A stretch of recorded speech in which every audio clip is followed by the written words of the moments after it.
That's nifty. That's pretty fancy. Is that a magnet? Very cool. Hood ornament It's a on light. your cars? For me? Yeah. As long as you said it was. That's right. No, Pinnacle Award. The Pinnacle Award. Wow. I used to play Pinochle. I used to play I don't even know if I Pinochle. can anymore. I don't even It's been a remember while. how to play it. Very cool, very fragile. It looks like it. Fragile? Fragile? Must be Italian. Must be. I don't know, Rob, why we can't normally pack in the crowd like this. Didn't even announce it. You I got know. Totally you, Shannon. Just word of mouth. Word all of about- mouth. Word it's of all about mouth. 18 hours. Right, word on the street, man. That would- It travels fast. Don't bump that. Okay, I'll do my best. No, it's It's a little wobbly. I don't, Pretty cool. is it a magnet? But it's Oh, glass. that Yes. is cool. I think so. Maybe not. It's a glass? Ready? Yeah. Yep. I call to order the City Commission meeting. Today is Tuesday, December 7th, 2021, 1 p.m. It's my turn to, all right, yes, we need to first say, Madam Clerk, do we have a quorum? Yes. All right, thank you. And it's my turn to say Pledge of Allegiance and invocation. So please stand with me.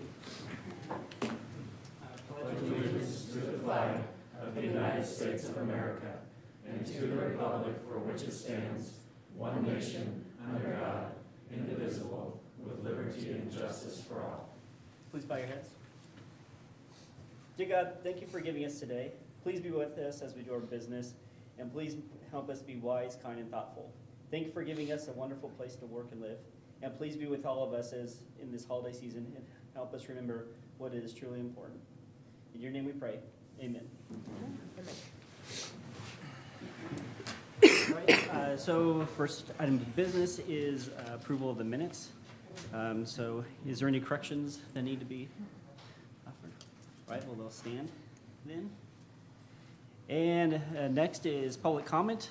This is a time where the community can come in and discuss anything that's not on the agenda.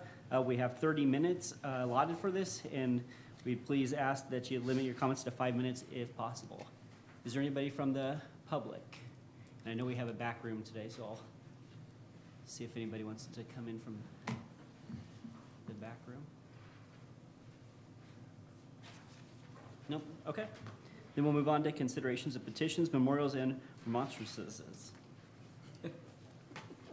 Commissioners, it's my pleasure to recognize several of our employees for achieving years of service milestones. So, Vice Mayor Dick, if you would join me down here, I will grab the mic and do the rest of this from the front of the room.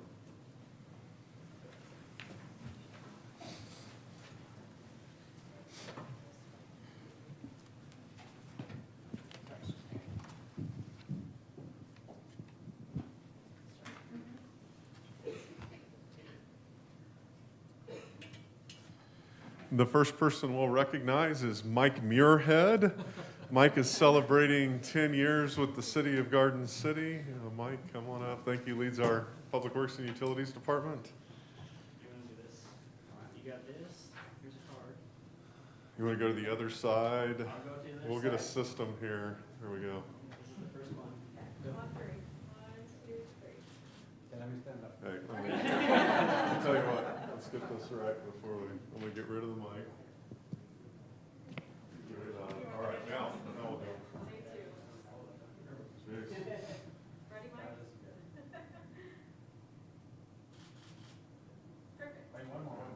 Thank you, Mike.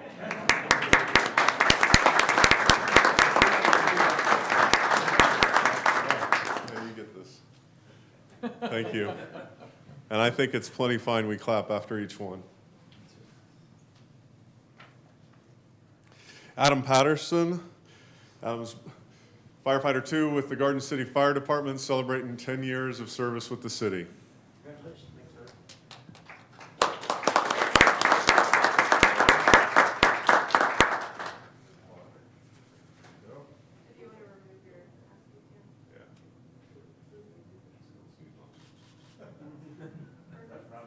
Yeah. Adam, I'm going to get this down in a little bit. This is hard. Corey, we're up. I think's the next one. Corey, we're up. Also, firefighter 2 with Garden City Fire Department, celebrating 10 years of service. Congratulations, Corey.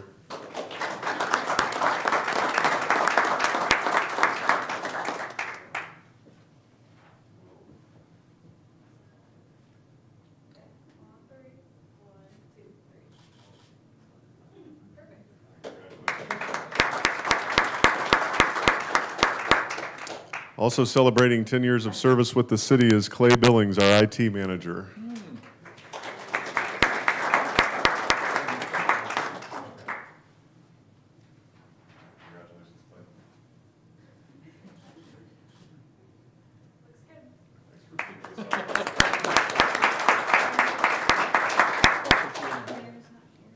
Mary Buckman's not here, but Mary Buckman's a 911 communications supervisor celebrating 10 years of service. Let's clap for her, too. Elena Billings celebrating 10 years of service with Garden City Police Department.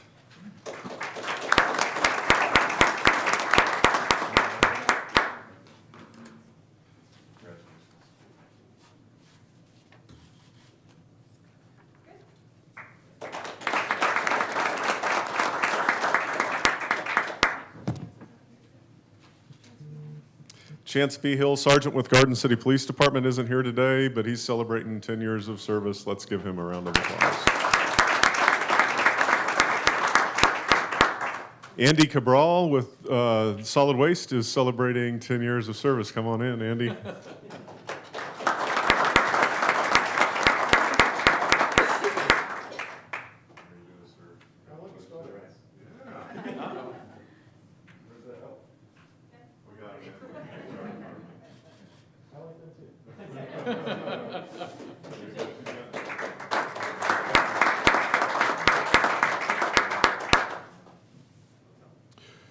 Robert Cofield, celebrating 10 years of service with the Solid Waste Department. Is Robert here today?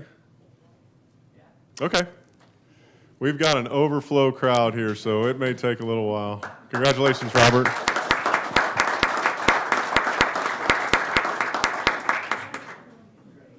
Oh, is it upside down? I'm sorry. There you go. Congratulations, Robert. Yeah.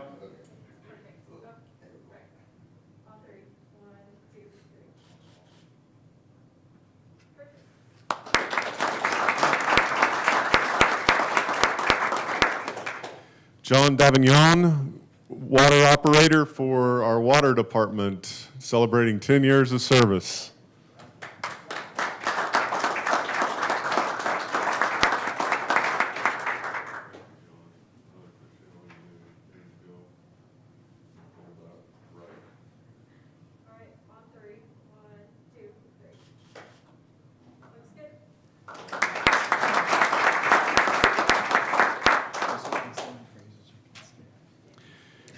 Casey Quintana, Administrative Services Supervisor for the Utilities Department.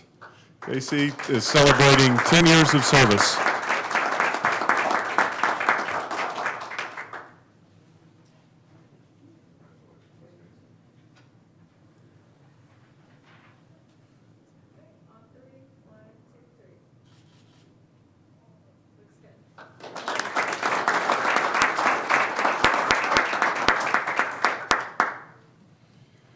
Rochelle Powell, our Director of Aviation at Garden City Regional, is celebrating 20 years of service.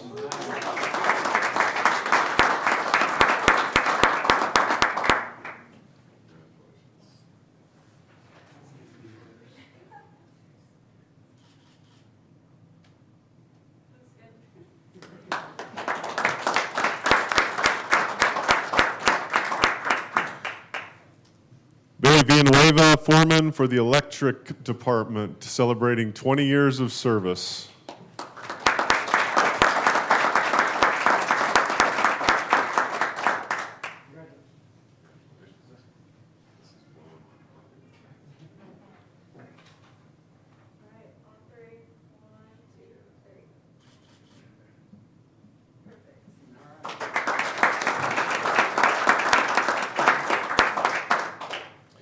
Rita Diaz, Administrative Assistant with the Parks and Recreation Department. Several of those years was with the Recreation Commission, but we said to the Recreation Commission when we joined that we were, for years of service purposes, going to be celebrating everything together because they've been public servants the whole time, and they didn't decide to do this. We decided to do this, so we're going to celebrate your 20 years and push them all together.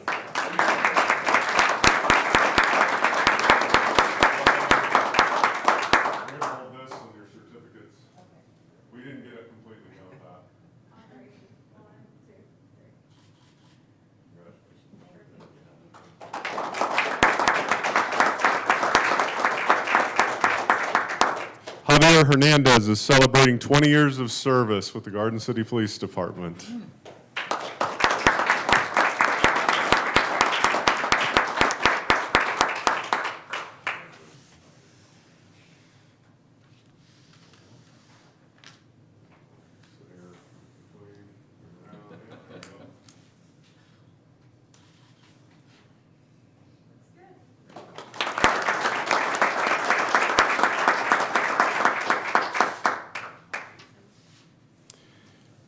Andy Roush, Sergeant with the Garden City Police Department, celebrating 20 years of service.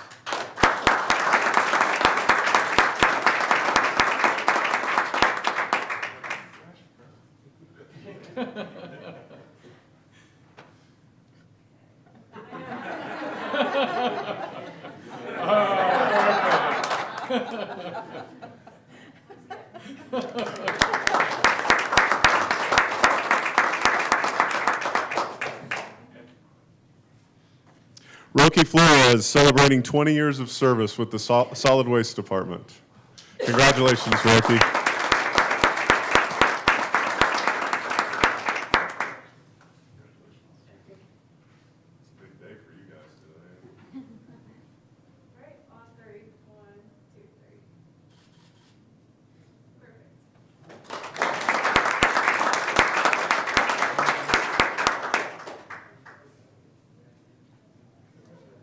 Darren Leonard is celebrating 20 years of service with the Solid Waste Department.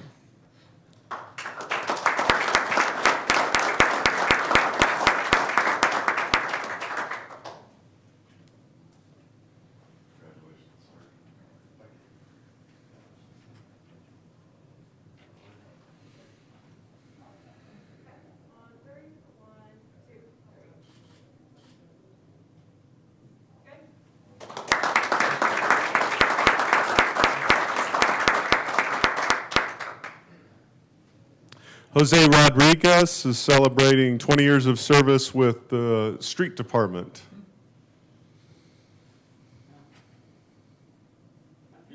No? Okay, all right. So we're going to give him a round of applause. Anyway.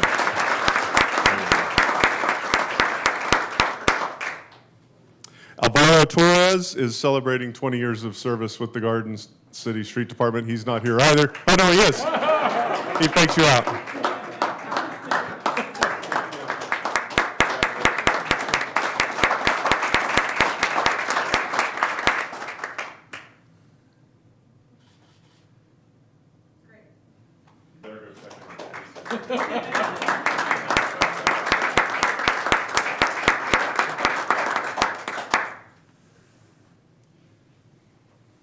Ten and 20 years are pretty spectacular milestones, but we have some others that even go well beyond that. Celebrating 30 years of service with the Electric Department, Kent Podorf. Oh, my goodness.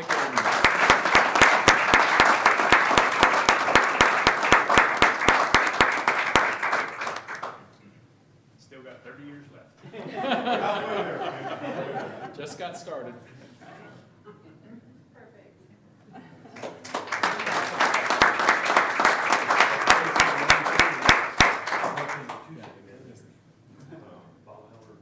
Oh, yeah? Yeah. Running into a pretty short crowd that can go back 3. And even, it's still a short crowd going back 2. Also celebrating 30 years of service with the Garden City Water Department, Ralph Roche.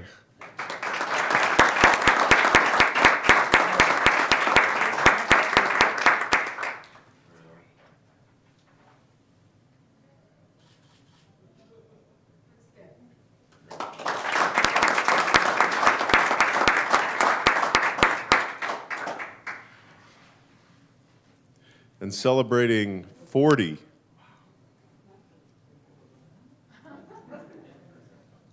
years of service, Grant Myers with the Solid Waste Department.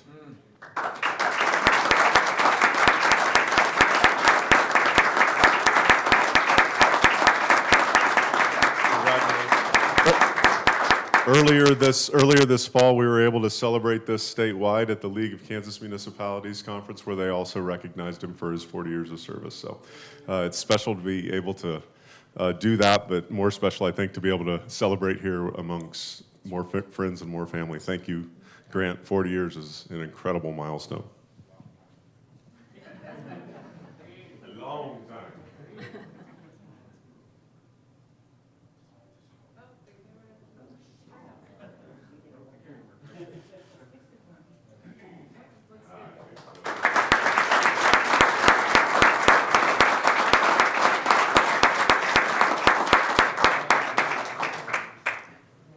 Thank you to everybody who was recognized for their years of service, hitting those milestones. We appreciate the departments coming out to support their colleagues too. It's a special day. We're going to go into transition, I think, now to item B, which also will have us up here, Vice Mayor Dick, if you don't mind.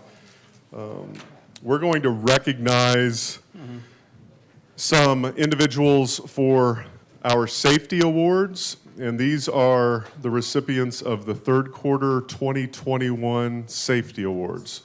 So when I say your name, if you'll come up to the front of the room, and we've got a certificate and as well as a gift card celebrating your contribution. Gustavo Ramos with the electric department.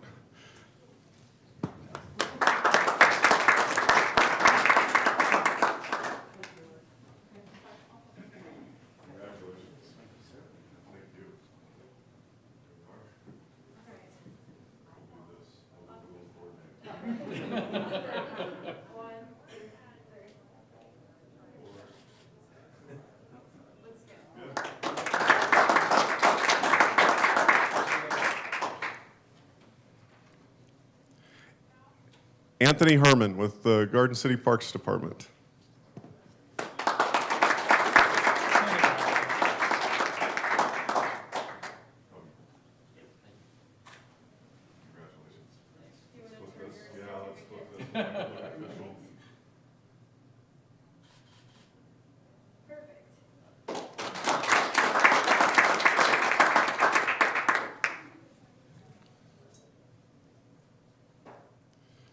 Annette Smith with the Garden City Police Department.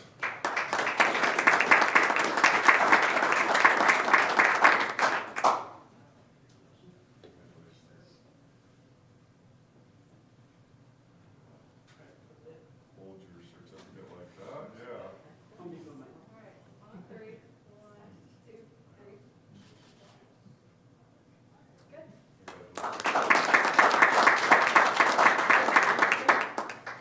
Just to re-emphasize, these are our safety awards for the third quarter. This year, we do this to recognize, these folks are nominated by their peers, so coworkers have made these nominations for these folks who have improved the safety of the department. The next person we're recognizing is Margot Edler from the Garden City Police Department.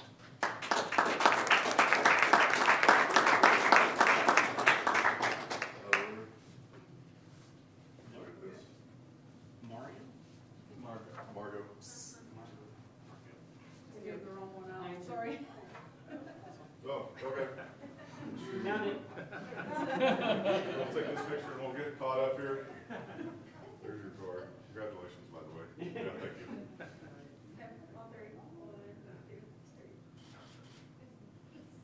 Thank you.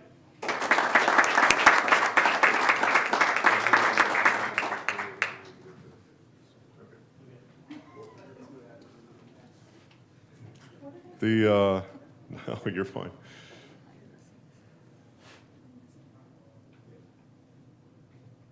Also with the Garden City Police Department, Adelaide Wilson? Idly Wilson, thank you. Sorry, Idly.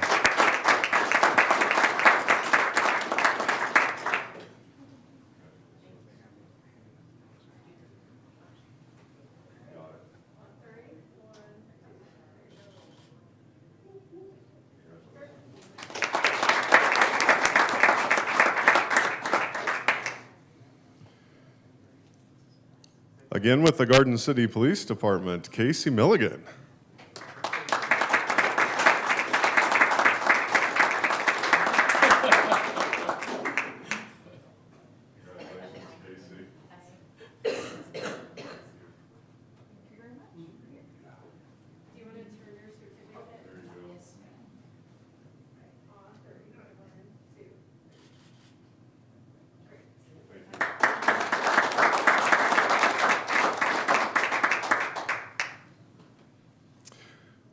With the Garden City Public Works Department, Tyler Patterson.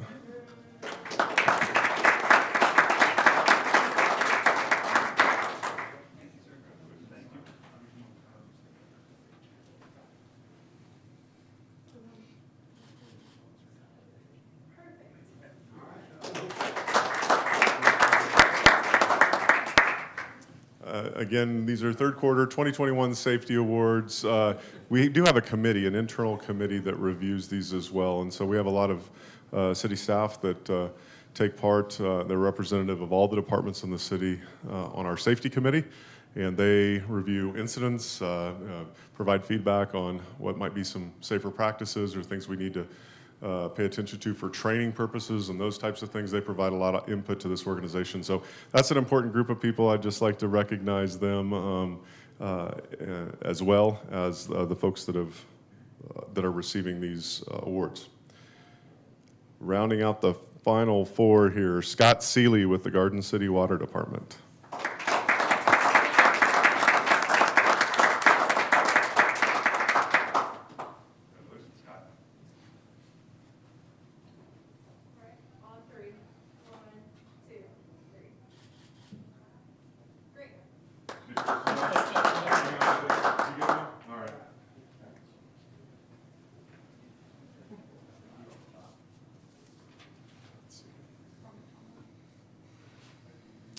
With the Garden City Water Department, Robert Tomlin.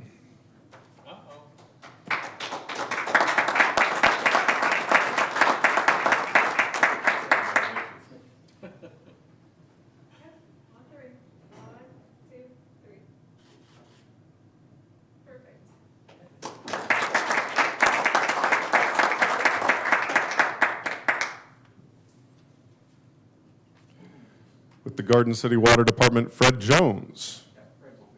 Fred won't be here. We'll give him a round of applause anyways.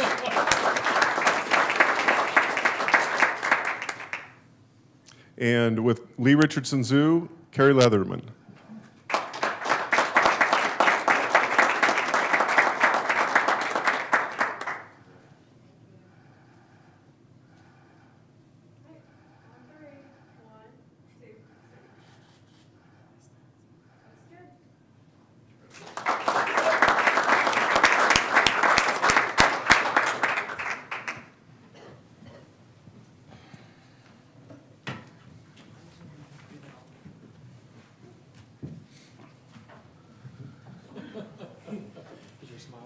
Right?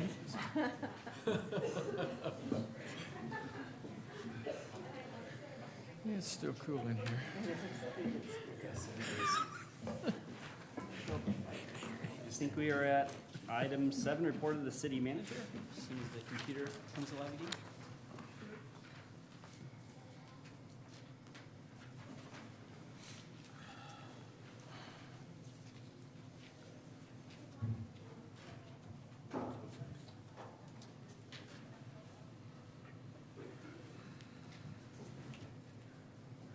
Item 7A, congratulations to Lee Richardson Zoo staff on the occasion of their receiving the Pinnacle Award from the Center for Interactive Learning and Collaboration. I'm going to call up this agenda item. And I believe we have a representative or maybe more from Lee Richardson Zoo that will tell you a little bit more about the award, unless that's putting them a little bit on the spot, and then I can read the item. It's good for them. Between the two of us, we got it covered. And this is the very cool award. So yeah, actually, what the Conservation Awareness Team received was the Pinnacle Award for the 10th time. Wow. And that's meaning they received 95% approval on all their programs for the time considered. And because it was the 10th time, we were ushered into the Hall of Fame. Awesome. So it's a Congratulations. Congratulations. award. Wow. And Alyssa, who's our Conservation Awareness Manager, can tell you more about the programs in CILC. So our programs that we do are for CILC are all online.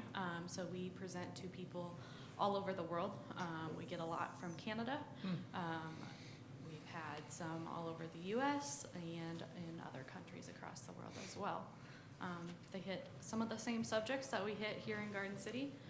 So it's one of our ways to just reach more people and teach them about education and conservation.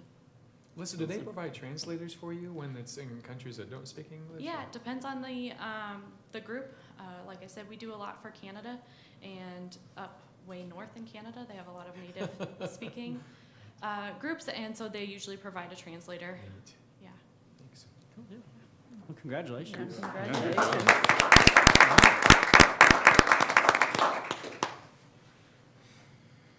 Item B, KMEA Jameson Energy Center, taxable bond financing, refinancing update will be given by Mike Muirhead. Good afternoon, Vice Mayor and Commissioners. I'm going to give you an update on the refinancing of the Jameson Energy Center bonds through KMEA. A little bit of history. Back on October 1st of 2019, the governing body approved resolution number 2827-2019, authorizing staff to work with the Kansas Municipal Energy Agency, KMEA, to determine if there would be any financial benefit to refinance the initial 2013 bonds that were issued to construct the Jameson Energy Center. And if so, the governing body directed staff to authorize staff to go ahead and proceed if it was deemed appropriate, if there was a sufficient savings to take place at that time. In May of 21, the group explored that option, and it wasn't beneficial to refinance the bonds at that time, so that process stopped. However, on December 1st of 2021, the initial 2013 bonds were refinanced, resulting in benefits to the City of Garden City Electric Department because we have to pay those bonds, even though they're in KMEA's name. The $41,670,000 was refinanced at an average interest rate of 2.9% compared to what it was at 5% in 2013. So the net present value savings over the next 20 years is $6.6 million to the city. Goodness. The city will receive approximately, this number may change just a tiny bit, but roughly $3.8 million from the previous debt service reserve fund. And when we close on everything on December 16th, Jared has made accommodations to have those funds wired to the city. Those funds have to be used for capital improvement projects because that's the way they were, that's part of the Fed's IRS thing, I guess. And then the annual debt service payments to the city was reduced by $275,000 a year. So all in all, significant savings to the city.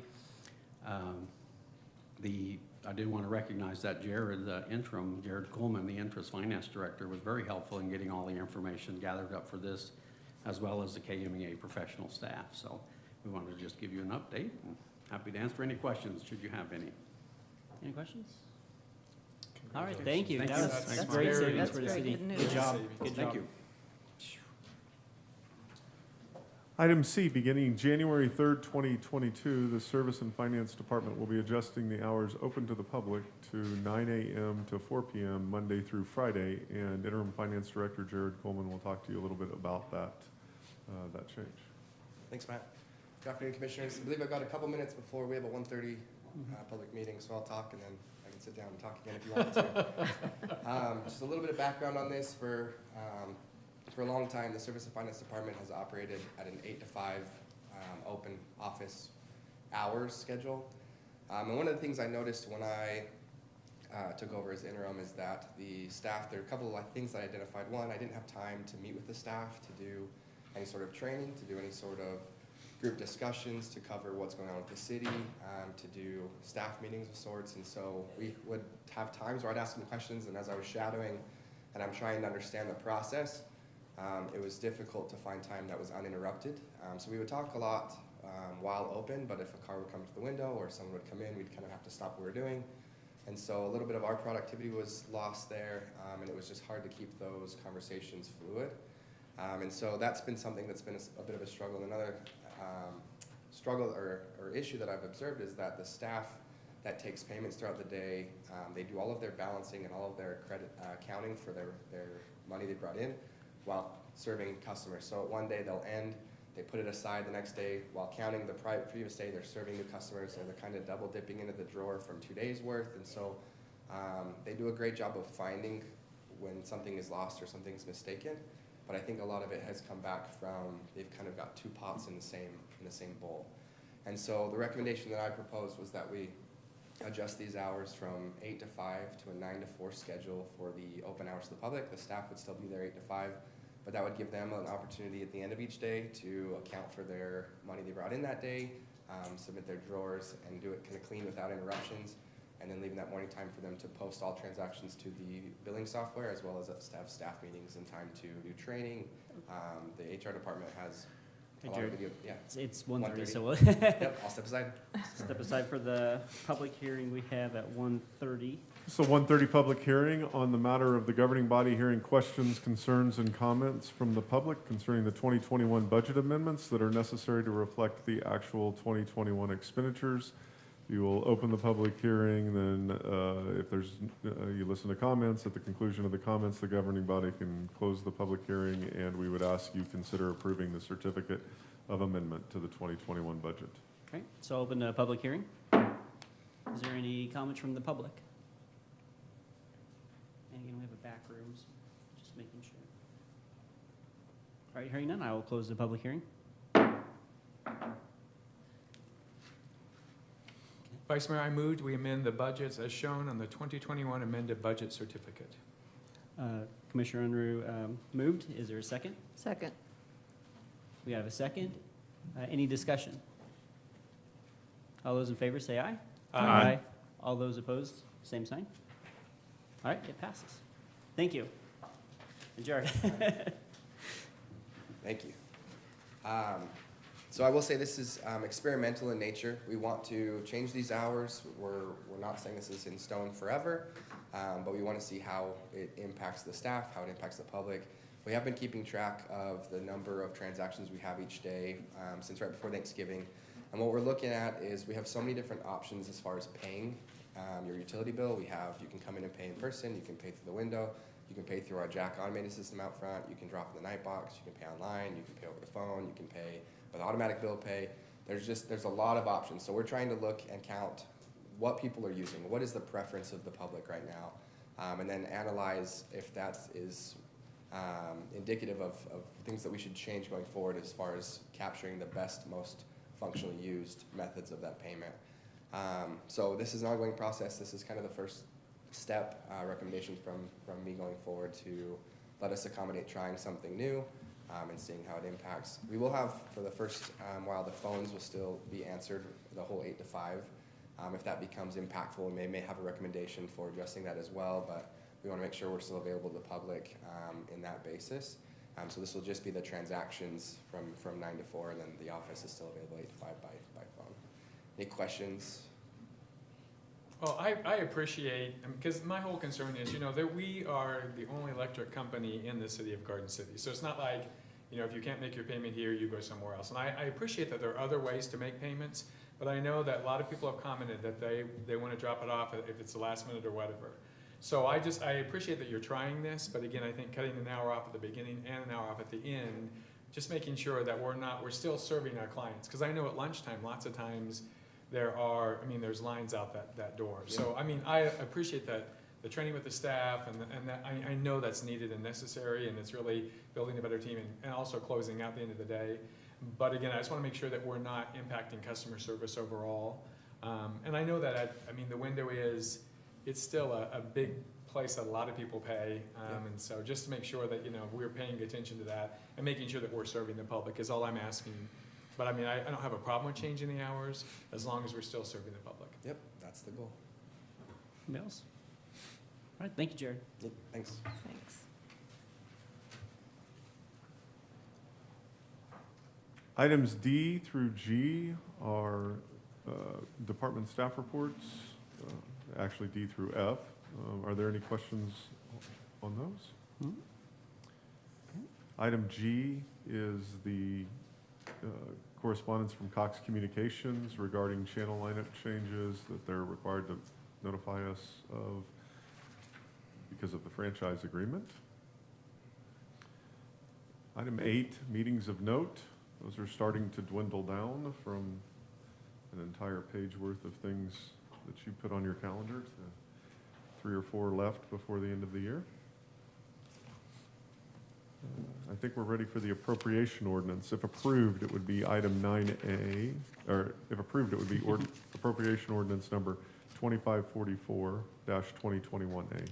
I move to approve appropriation ordinance number 2544-2021A. Do I have a second? I'll second. Any discussion? All those in favor say aye. Aye. Any opposed? That passes. Item 10A, the governing body is asked to consider and approve an environmental nuisance resolution. If approved, it would be resolution number 2894-2021, and it would abate the nuisance identified at 519 North 13th Street. Okay, thank you, Matt. Mayor, Commissioners, good afternoon. So this is a nuisance environmental case. It is for 519 North 13th. It is for a refrigerator that is located in the driveway. It is currently in violation of our environmental code. We have notified the property owners in person originally, and that happened on October 12th. We have sent 2 letters following that date on November 18th and also on October 18th and November 9th. The refrigerator still remains in the driveway. At this time, the alternatives are the governing body may approve the attached resolution, which will allow us to go in and abate it. And 2 is the governing body may not approve the attached resolution.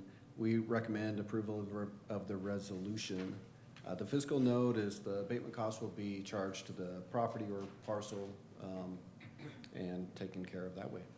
And any questions, I'll do my best to answer. I'll entertain a motion. I move to approve resolution number 2894-2021. Is there a second? I'll second. All right, it's moved and seconded. Any further discussion? All those in favor say aye. Aye. All those opposed? That passes. Thank you.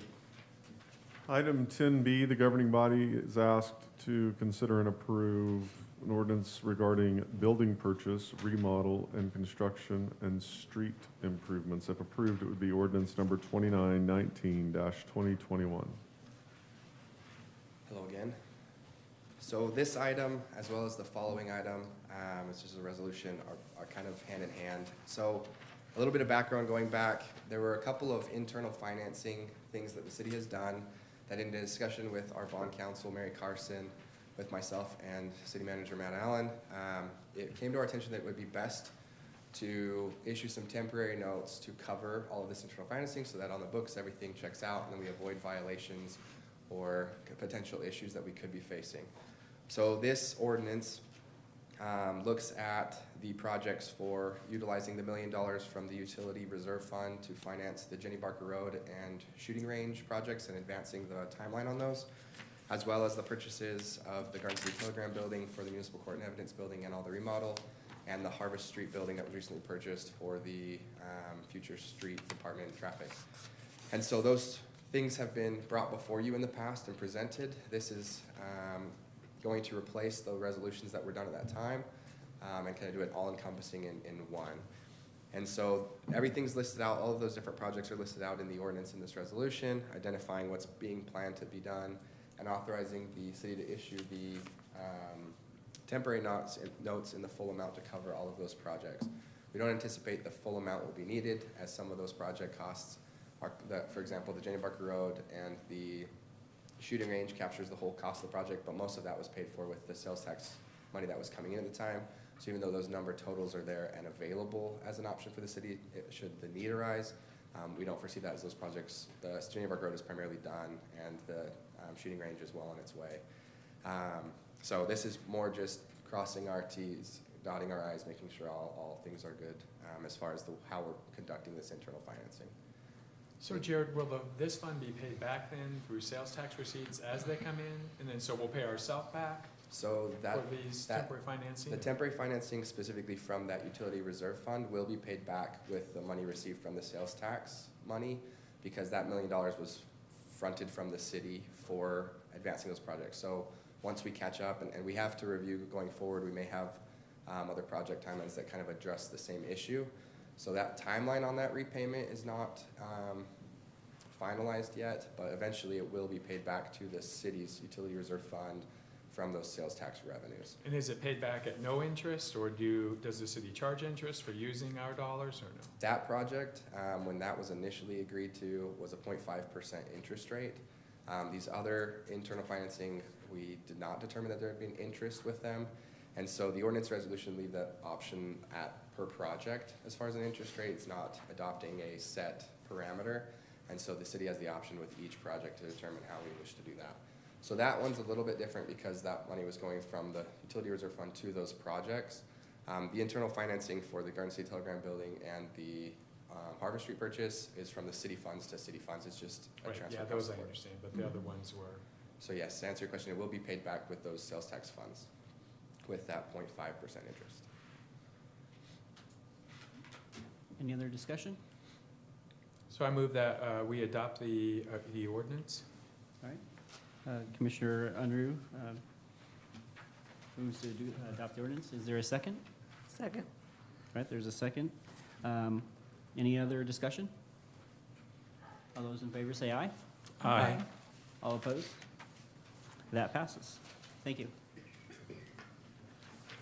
Item 10C, the governing body is asked to consider and approve the following resolution regarding the issuance of taxable temporary notes. If approved, it would be resolution number 2895-2021.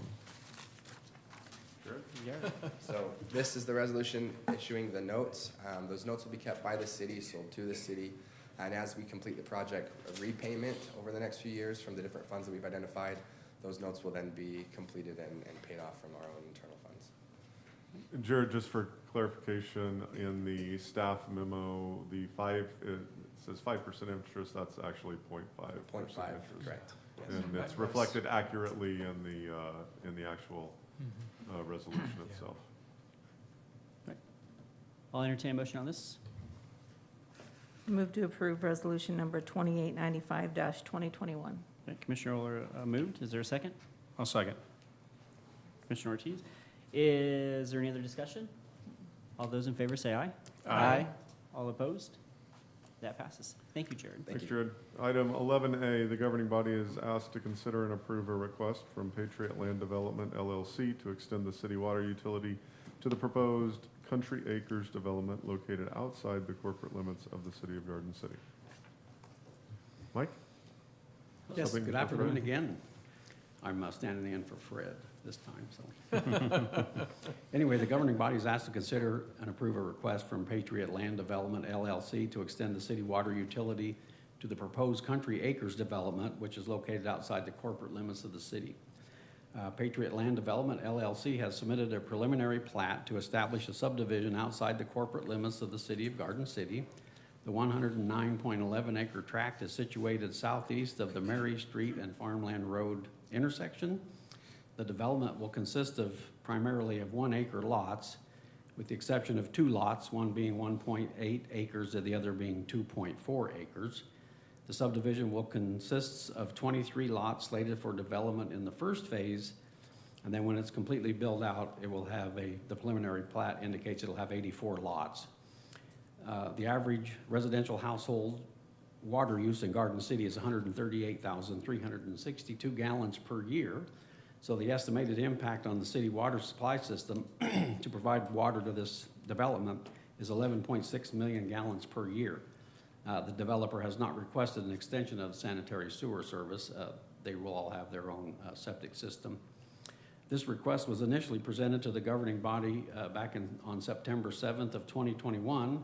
At that meeting, the governing body directed staff to work with PEC Engineering, Professional Engineering Consultants Incorporated, to incorporate this proposed development into the city's water model and provide direction regarding any improvements to the distribution system to provide service to this new subdivision, and that work is completed, PEC determined the request is feasible and there's no major impacts to the water system. In addition, staff has also discussed with the developer the need to establish easements to ensure that the septic infrastructure on the individual lots will not interfere with the water utility. To remedy this, the developer has agreed to establish the needed easements and include language in the restrictive covenants for the parcels that will protect the water utility. The developer will also sign a pre-annexation agreement for the entire development agreement for the development project, which we're working with the city attorney's office on getting that put together now.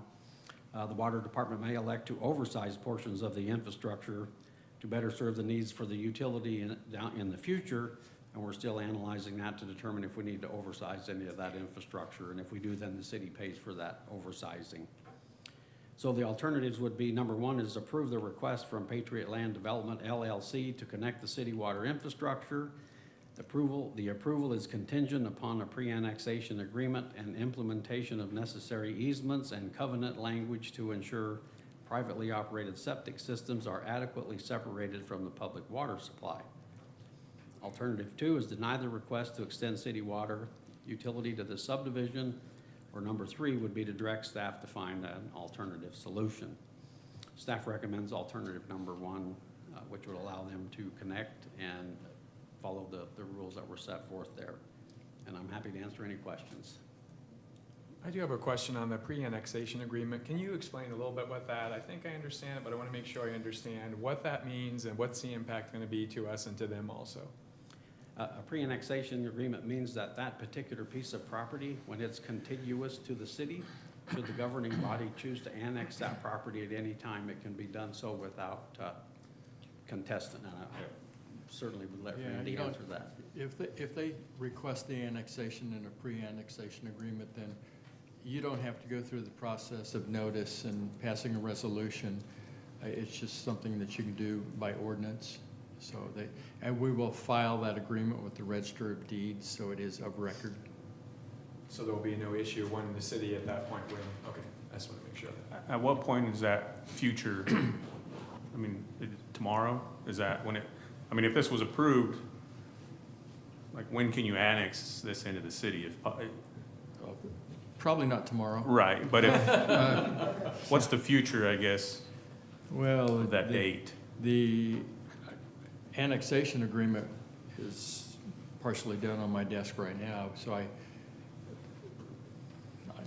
So once they sign that. January? Yeah, once they sign that agreement, Right.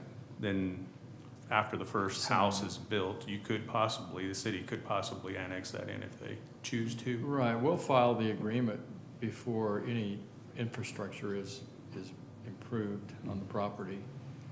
So then it's a matter of timing by the governing body at that time. Okay. And it doesn't, I mean, it's, at that point, it's filed with the Register of Deeds, so there's no expiration. It's probably more a matter of how long out Yeah. would you go? Yeah.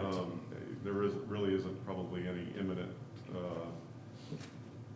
sets of circumstances that would have us chomping at the bit to annex it. And But, I mean, I think there's a fair amount of ground in between this corporate city limits now and the boundaries of this project. Yeah, you know, if you think about where the east boundary of Chapel Heights is, the next big section of land to the east is K-State property. Right. They also signed a pre-annexation agreement at the time when the commission agreed to provide water service to them. So this property would be contiguous to that piece. So if and when governing body ever choose to do it, you would probably take that other piece of property in between at the same time. My only other question too is so Mike, if they, because I know that, there was a subdivision that was outside and now they've requested the sewer services. So if they in the future request sewer services, would they bear the brunt of that cost, or would we already have the piping in place in case they want to extend those sewer services? Because I know that septic systems are good, but as the city grows, I know that there's one subdivision that decided, hey, we'd rather have your sewer system and then save them. So I'm curious about, is there things that we can put in place there to make sure that if and when that ever happens, we can actually provide it also? Sure. The sanitary sewer, the city sanitary sewer is nowhere close to that subdivision, and that's why they're putting in the separate septic systems at this time.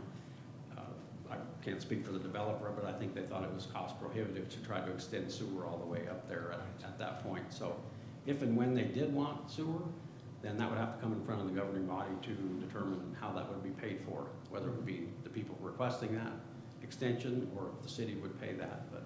that's So how- from Chapel Heights, that doesn't have city sewer? Yeah, or does? Chapel Heights is all city services. It has sanitary sewer, so they'd have to run sanitary sewer from their subdivision all the way down Oh, to Chapel yes. Heights. Okay. Or if they went south, they'd have to go, well, clear down to farms, clear down to Highway 50, so. Okay.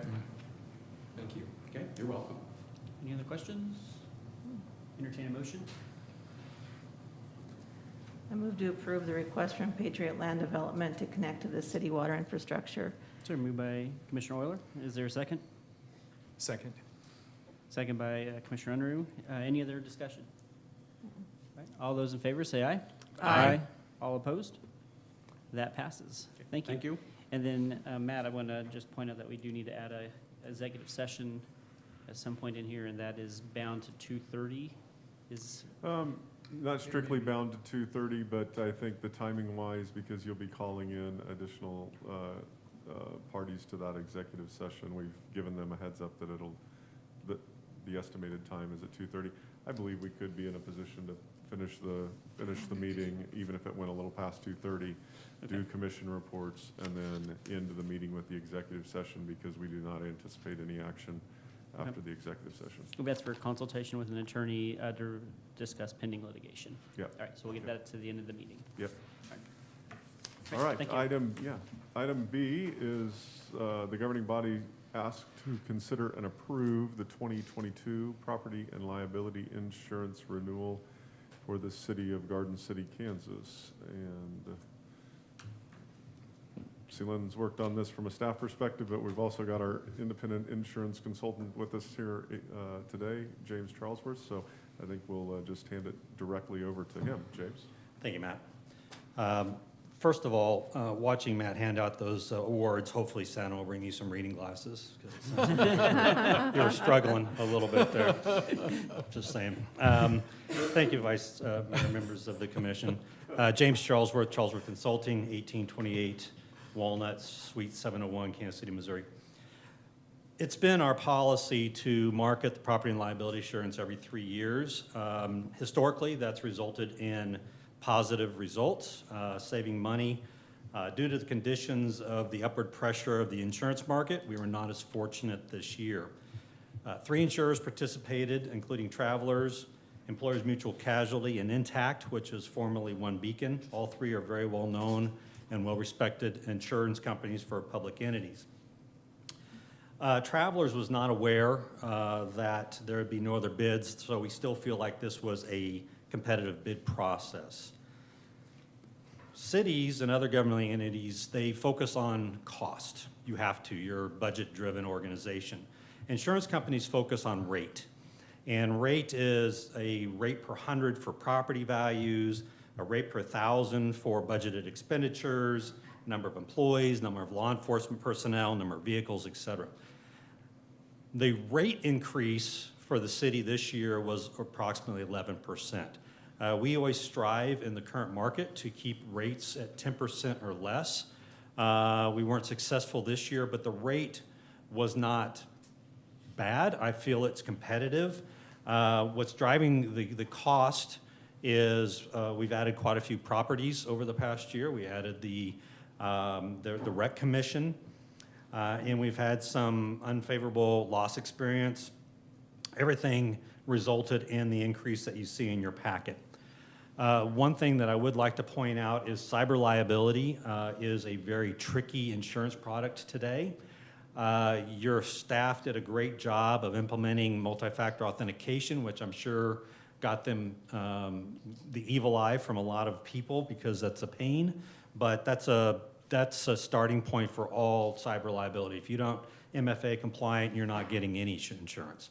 And even with that, we're seeing increases in the 50 to 300+% on cyber liability. So we did have one option from Cowbell Insurance on the cyber, which is a good program. I thought the terms and conditions were probably more favorable than Travelers, but they did have a higher deductible and a considerably higher premium. The Travelers Program, I think, is an acceptable program, quite a bit more than last year, but still not near the number of the Cowbell program. Terms and conditions stayed relatively the same. We have members of the insurance agent here that can respond to questions that I can't answer. So at this time, I will open it up for any questions. So I did anticipate a higher rate because of all the buildings being added, but hopefully that saved us money from the rec commission, or that saved them money as a rec commission. So I'm curious about any type of loss mitigation. Do we do any loss mitigation training, and you said that we had some unfavorable losses. Are there ways that we can mitigate losses in the future that might help save or bring down that premium? Some of the losses, I don't want to speak specifically to losses in this environment. Always happy, I know Matt Seelin would be happy to share specifics with you at another time. We do have, Travelers has a very good loss control person, Sean Eliff, and Sean does review your loss data, and he will do training. He'll look for loss trends, et cetera. So both our office internally and through Travelers and through Belinda at ProValue, we all are continually looking at that and trying to find opportunities. Unfortunately, at your size, there's not enough data to be statistically relevant. You know, it just kind of comes and goes, and we can be really quiet in a certain kind of loss, and then we have one and it's big, and that really moves the needle quite a bit. So auto losses are still a problem for all our clients. You know, continuing auto training is probably the number one thing we try to encourage for all of our clients. Other than that, it's just try to keep management on top of things, and you guys do a good job here. Because I know that, as far as in our area, we have not experienced any significant, wind and hail or anything like those losses. So that again, if there are particular areas of losses that we can work on to do, I would, hopefully they'll reach out, and I'm sure they are, and I know, working with our staff.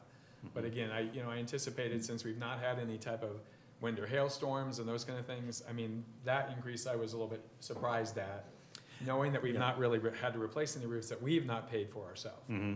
Yeah, the property increase was actually fairly modest. The biggest change there was the addition of property. Okay. A lot of utility type equipment, which has high value. We're just coming off the third most active hurricane season in history. That doesn't affect you, obviously, but it affects reinsurance companies who pay losses, and so it trickles down, unfortunately. But fingers crossed, we have a good spring. Oh, thank you, yeah. Any other questions? All right, I'll entertain a motion on this. I'll make a motion to approve the 2022 property and liability insurance renewal as proposed by Travelers Insurance, as outlined in the Charlesworth Consulting memo, for a total of $619,480. Okay, Commissioner Ortiz moves. Is there a second? Second. Commissioner Ware. Any other discussion? All those in favor say aye. Aye. All opposed? All right, that passes. Thank you. Thank you, James, and thank you for coming Thanks, out. Glenda. Item 12C, the governing body is asked to consider and approve the Community-Oriented Policing De-Escalation Training Grant and Memorandum of Understanding between the City of Garden City and Fort Hays State University. Good afternoon, Vice Mayor and Commissioners. What you have before you is a request for consideration and approval for a grant that was actually awarded to Fort Hays State University, and we would be, pending your approval, a sub-awardee. And it provides funding for training, and it actually provides us instructors so we can come back and train our full staff in de-escalation. So it's a $1.25 million grant, and of that grant, we would get about $23,000 worth of training, travel, salaries, and benefits. And I would absolutely love to answer any questions that you might have. Well, I really appreciate that you're actually bringing the training back, that you get train the trainer people here, because that, building our own capacity, not having to always go somewhere, I think that really makes this, but. Absolutely. And there's a lot of different agencies that are on board with this. Salina, Hayes, obviously. They probably better be on board with it. So, yeah. So, it's a good deal. right, we'll entertain a motion. I move that we approve the acceptance of the grant and MOU between the City of Garden City and Fort Hays State University. Commissioner Unruh moves. Is there a second? Second. Second by Commissioner Euler. Any other discussion? All right, all those in favor, say aye. All opposed? That passes. Thank you, Chief. Thank you. I'm just gonna stay here. All right.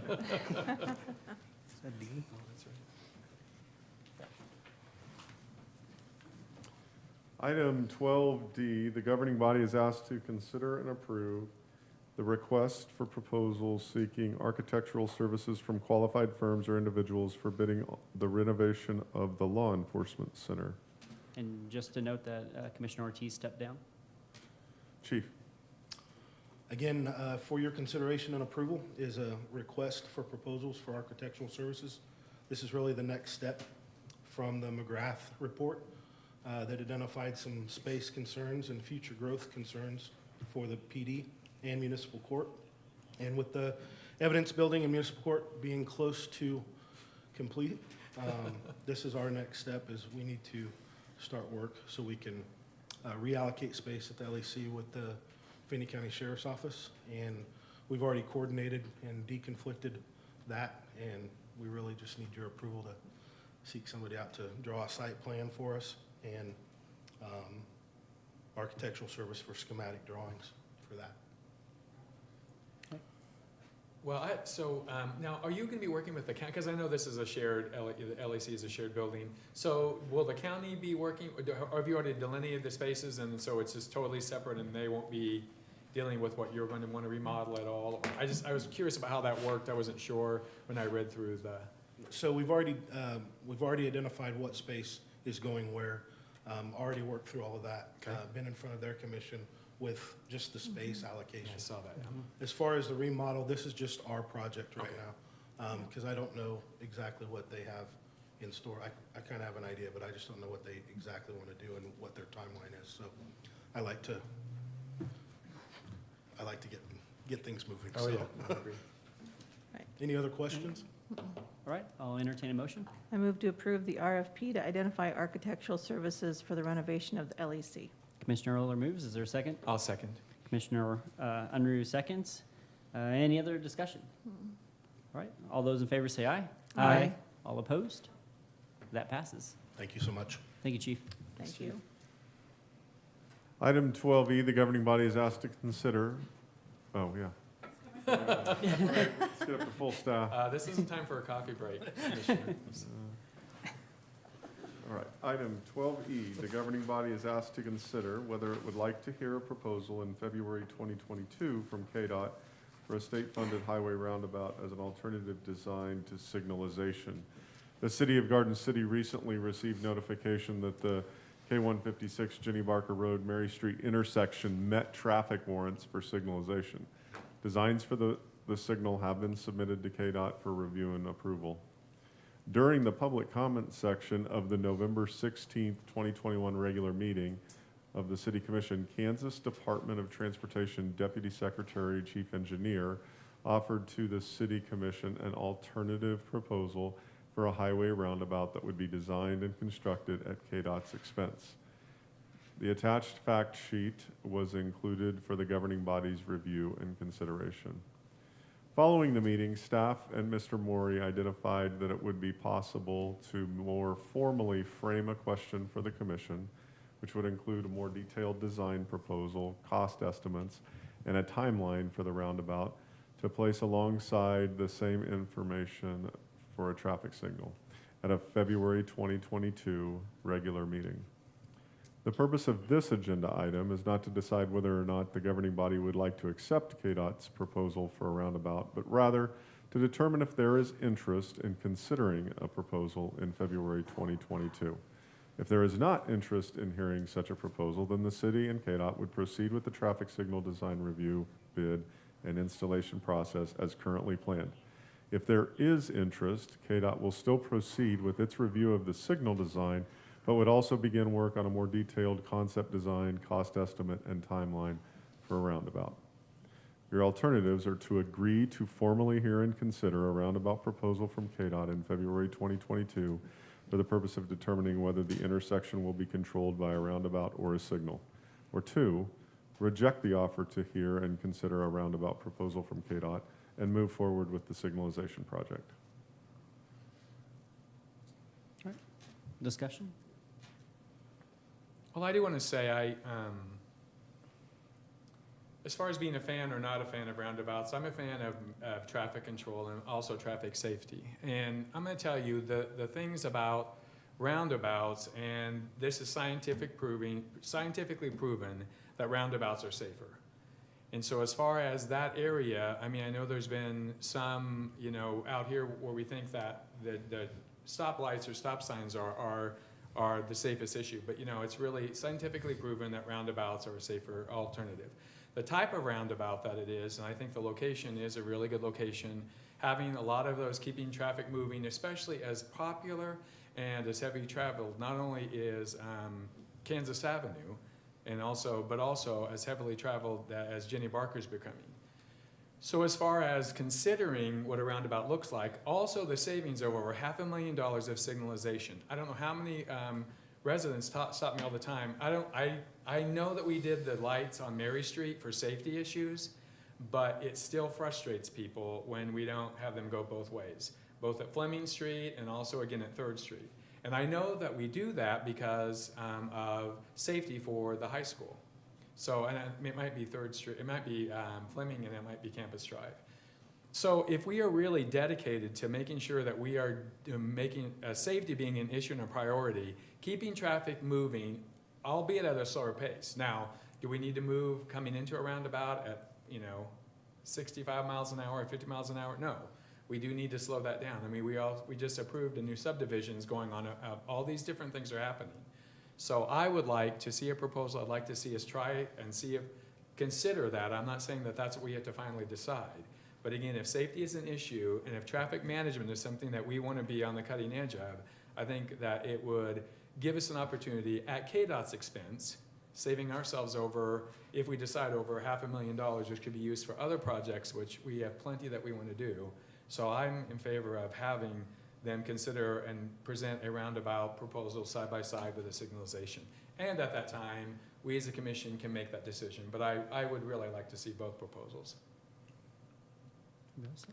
I'd like to say that I am a big proponent of roundabouts as well, but I think that there's a limit on where they make sense. And this definitely seems like a rural application inside of what's going to be an urban setting from what I've seen. So, and also from the public, this is probably the most contact that I've ever got an issue on, even more than Mass, except for on this. In this, I've had just 100% people say that they do not want a roundabout in this area. So that's the kind of the public input that I've got on this. Any other? Yeah, I mean, I understand the science behind roundabouts too, and I'm not against roundabouts. I just question that particular location, especially if we're looking at a 2-lane roundabout and truck traffic and all the other stuff that goes through it. And kind of like Vice Mayor Dick, I haven't had anybody tell me that they would like to see a roundabout in that particular location. Now, they did mention other intersections in town, but that particular one, there just wasn't the input that it would be favorable in that place. So I understand the science, but again, I just don't know that that particular location would be good. But I'm saying the consideration of at least having them make a presentation. And I don't believe that area is going to be rural for very long. I mean, if you look at the way the city is growing and the way the city is developing, I don't really consider that a rural application of a roundabout. I mean, this isn't like Emporia or at when you're coming up to K-State or Manhattan where these things are in the middle of nowhere. This is the middle of a very busy intersection. In fact, that's one of the intersections I avoid. So I'm saying I think it would be, if they're willing to do the expense, I think it would really behoove us to really consider that alternative, especially with the cost savings. I mean, $500,000, again, you think about, and where that $500,000 is going to come from and how we're going to fund. I know oftentimes we approve a lot of these big expenses and we think about how we're going to pay for those later. But again, thinking about not even considering that tells us already that we're already going to have to eat some type of a cost. And $500,000, if the public knew that's what's gonna be the cost, our cost of a signalization, I think that might change some of those ideas. I don't think it, I mean, even when you bring up those, that point to people, they still feel strongly about a Okay. traffic light versus a roundabout. And to be clear, I think the savings you're referring that would be because KDOT would be Yeah, covering the exactly. cost of that, Exactly, Which right. which is still a taxing entity, which, I mean, not just us, the whole state would pay into, but it is Right. still a cost to our citizens at a state level, I would say. Any, I agree. I mean, I would, your savings as far as even utilities to the city with a stoplight, you're saving that cost as well. Mhm. Yeah, I'm not opposed to at least getting a proposal from KDOT to take a look at that and then move forward from there. That would at least give us an idea of what this would look like. all right? Can you hear me? Well- I'm sorry, I'm probably too far from the mic. Well, unless we have more discussion, I'll entertain a motion. Is this a motion? I'll Yeah. entertain a motion. I'll agree to formally hear and consider a roundabout proposal from KDOT in February 2022 for the propose of determining whether the intersection will be controlled by a roundabout or a signal, so alternative one. There's a motion by Commissioner Ortiz, I'll second. second by Commissioner Unruh. Any other discussion? All those in favor, say aye. Aye. All opposed? Nay. I don't know what happens on a, Well, it didn't pass. it didn't pass.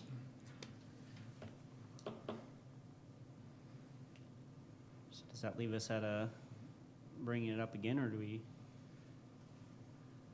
You can discuss it more if you'd like. It's, Is it worth It was- tabling until we have full commission to? well, you can bring it back up at the next meeting if you wanted to. Is Yeah, that a if you're- motion? If you're looking to get some indication that your staff knows what to do with that, Right, don't. yeah. it's- Right. so. Well, then I mean, do I need a motion to table this and bring it up next week, or in 2 weeks? No, Or you can know, we I'm just- not. I think as yeah. Randy described, you can visit about it some more and see if there's, I mean, you're not limited to one motion. I mean, you Right. can Right. see if there's, So you're not even open to the consideration of them doing the study, or, because that's gonna cost us nothing? Right, it will cost us time, and this is No, it doesn't something. cost us time, they just said that there's gonna be no delay. Yeah. So I'm saying, are you not open to, or either one of you open to being willing to see the proposal? As far as, we're not asking, we're not saying let's do it or not do it, I'm saying, are you willing to see the proposal from KDOT? Because at that point, then you move forward with a rejection on Well, I that. think that people also can see one way or the other, and then they Yeah. can present, they're gonna present both side by side. And if you're open to looking at a proposal, that's what,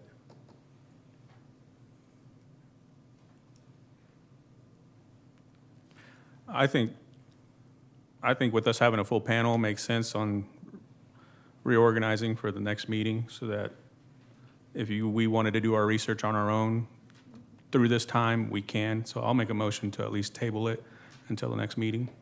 Okay, Commissioner Ortiz has made a motion to table it till next meeting. Is there a second? I'd second that. Second by Commissioner Euler. Any other discussion? All those in favor, say aye. Aye. All opposed? nay. That passes, and we will take this up next meeting. Item F, the governing body is asked to consider and approve one appointment to the Airport Advisory Board. Good afternoon. Jet DeSalvo currently fills the position on the Airport Advisory Board. She has served 2 consecutive terms, so technically she is unable to serve for another term. However, there could be consideration of a waiver of Resolution 2196 that could be granted to her in order to let her serve and be appointed for the 2022 appointment to serve another 3 years. If she is not granted that waiver, then she would just sit off a year, and then she could apply for the 2023 appointment. We do currently have 3 applications on file from Roy Dixon, Jeff Carhart, Brian Thomas, and then their applications are as part of the attachment in the agenda item, as well as the additional board members that are served. The Airport Advisory Board met on November 11th and discussed the issue, and with the terminal project going on and everything, they thought it would be valuable for Jet to stay on the board. She does have a good attendance record as well. There are 3 people who are expiring next year too, so that creates some openings as well. So with that, the staff and Airport Advisory Board recommend approving a waiver for Resolution 2196 and appointment of Jet DeSalvo on the Airport Advisory Board for 2022. Entertain a motion. So would her appointment just be for 1 year or to be a full 3-year term? It would be a full 3-year term. I move that we approve a waiver of resolution number 2196 and the appointment of Jet DeSalvo to the Airport Advisory Board. Commissioner Unruh moves. Is there a second? Second. Second by Commissioner Euler. Any other discussion? All right. All those in favor say aye. Aye. All opposed? That passes. Thank you. Item G, the governing body is asked to consider and approve an appointment to the Police Citizens Advisory Board. Chief. Good afternoon again. What you have before you is an application for we have 3 openings. This one is for the homemaker community, and Garden City resident Chris Smith has submitted an application. And our recommendation is that she be allowed to be appointed and fill the vacant homemaker position with a term expiring in December of 2024. Alternatives would be do not appoint and recommend that we continue to recruit. Questions? And Mrs. Smith is here with us if you would like to ask her any questions. I do love her line, finally retired and have time to volunteer. That was All right. I'll entertain a motion. I move to appoint Chris Smith to fill the vacant homemaker position with the term expiring in December 2024. Commissioner Euler moves. Is there a second? I'll second. Second by Commissioner Ortiz. Any further discussion? All right. All those in favor say aye. Aye. All opposed? That passes. Congratulations. Thank you. Thank you. Ready for the consent agenda. If you don't want to remove anything to discuss in more detail, then the appropriate motion would be to approve consent agendas item 1 through 5. I move that we approve consent agenda items 1 through 5. Is there a second? Second. Second by Commissioner Euler. Any discussion? All right, all those in favor say aye. Aye. All opposed? All right, that passes. And then, I think we can do commission reports, and then we'll be pretty close to that 2:30 time, and the last item in the meeting would be an executive session. all right, well, I guess since I'm not technically the mayor, I still get to go first. Yeah, I know it takes so long to go first. I do have a list of things here. First, Christmas parade was really good. A little bit cold, a little bit windy, but it was a good time, great turnout by the public. And thanks for everybody who put that together, and Bertus Modus for sponsoring that. We just got done judging Christmas trees in the city. That was an enjoyable, fun-filled venture this morning. So thanks to everybody in the city who did that. I had a chance to go to the Historical Society for their chili lunch. I'll leave that to the commissioners that were able to stay there the whole time to talk about that. Congratulations, everybody who, for 10 years, 20 years, 30 years, and 40 years of service for the city. That is a tremendous dedication to your community, and should be applauded by everybody in town. For that service and dedication. And likewise, congratulations to all the safety award winners that we had today. It's a good amount of them, too. Congratulations to the zoo for their 10th Pinnacle Award and becoming all-stars at that. It's good to see. Also, last thing I'll say, then get on to everybody else's, congratulations on our new fire chief, Ursic. Congratulations for, and come on up if you have something to Yes. Yeah, I say. failed to Yes. do that in the meeting, so he's Yeah, not back there congratulations. dressed all up. That's right. Yes, Our new Garden City Fire Chief, effective today, John Ursic. yes, Honored to be congratulations. selected. Looking forward to getting to work and progressing the fire department into 22. So excited. And how many years of service have you already served for? 17 years. 17 Wow, years. so 17 years. Good not for too you. long until you already get the big plaque. So Got Congratulations. Thank 50 you. years left on his, 50 years left. right? Yeah. Right. Good job, John. Yeah. It's definitely a journey to get here, so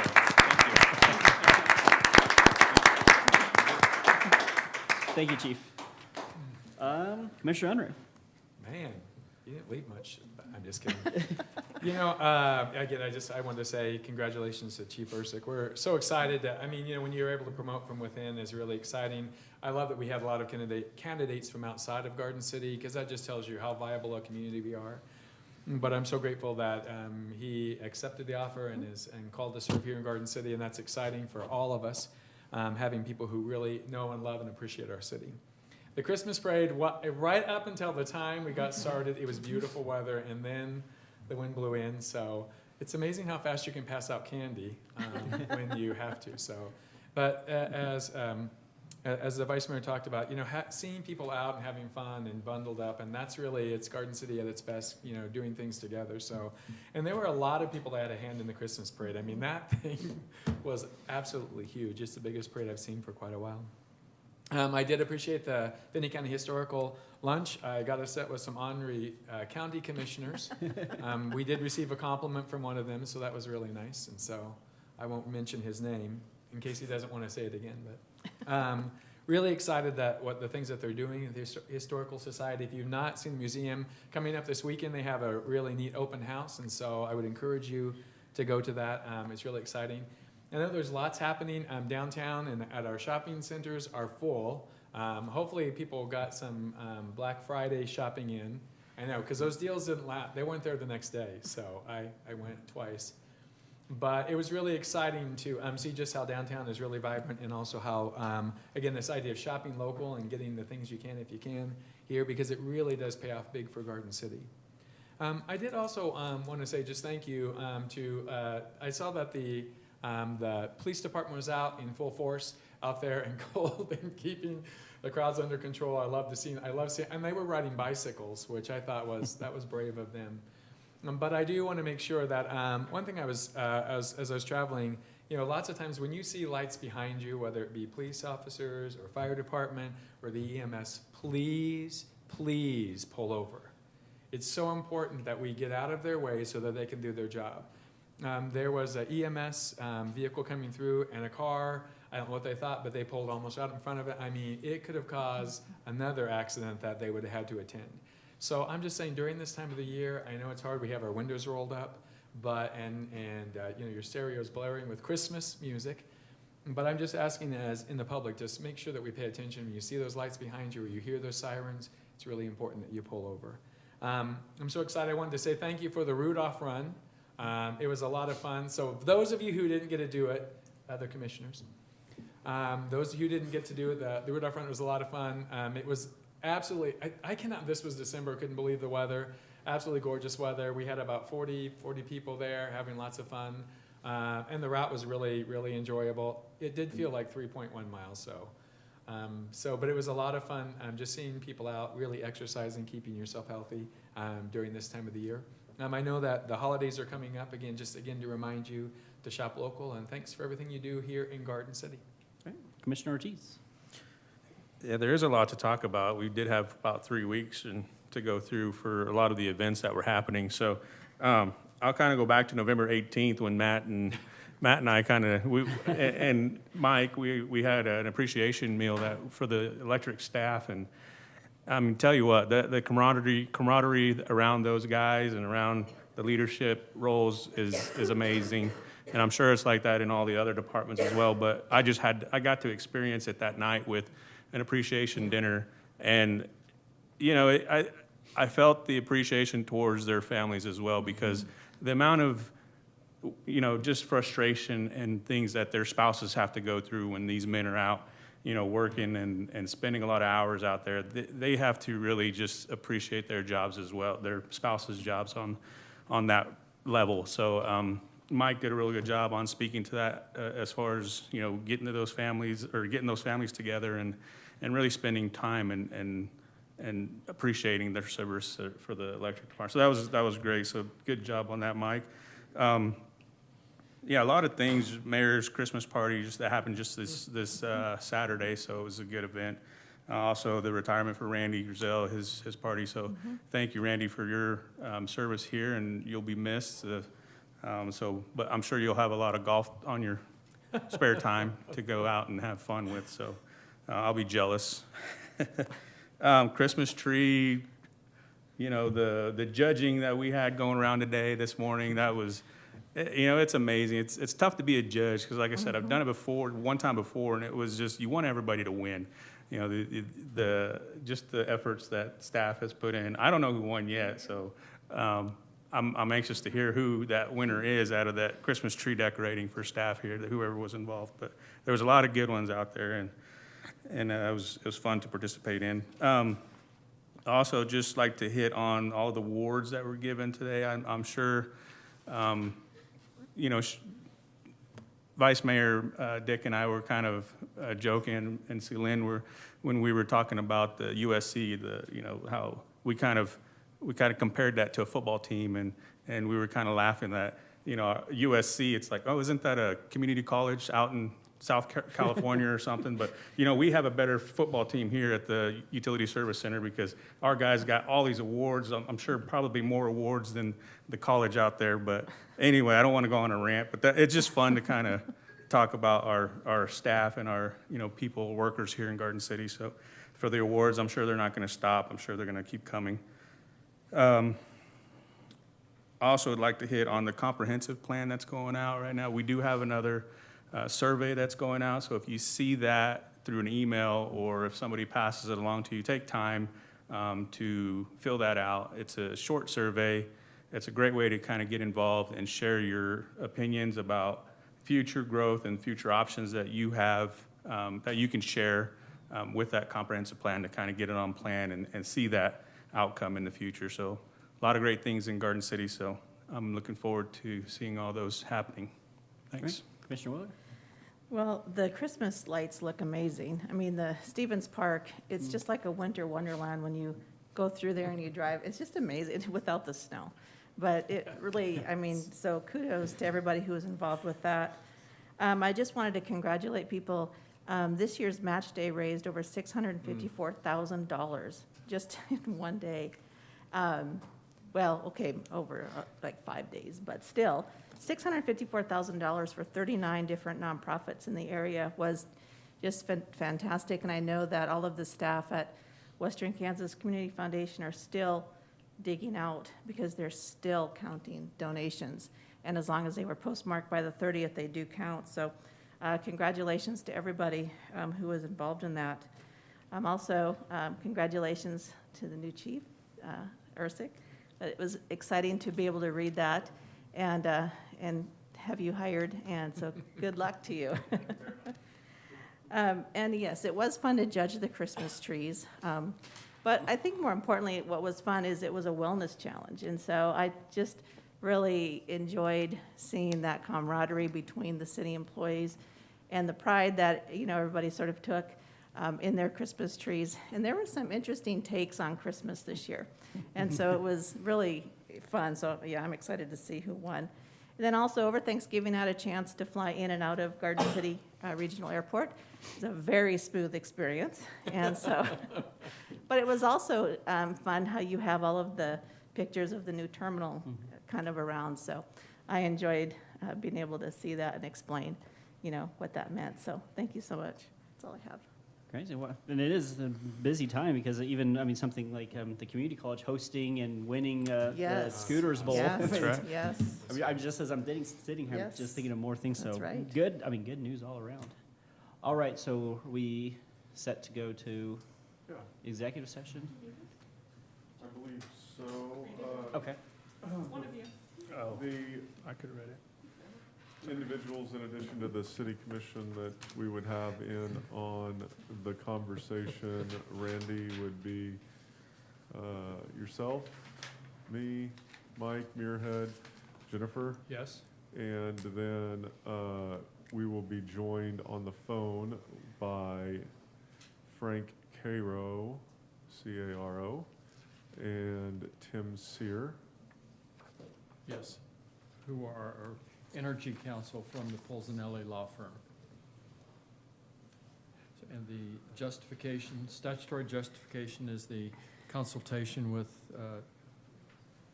counsel for the entity, which Shannon will read the motion, and then the reason being discussion of pending litigation. All right. I believe we need to be in that executive session for 30 minutes. Okay, 30 minutes would be fine. All right.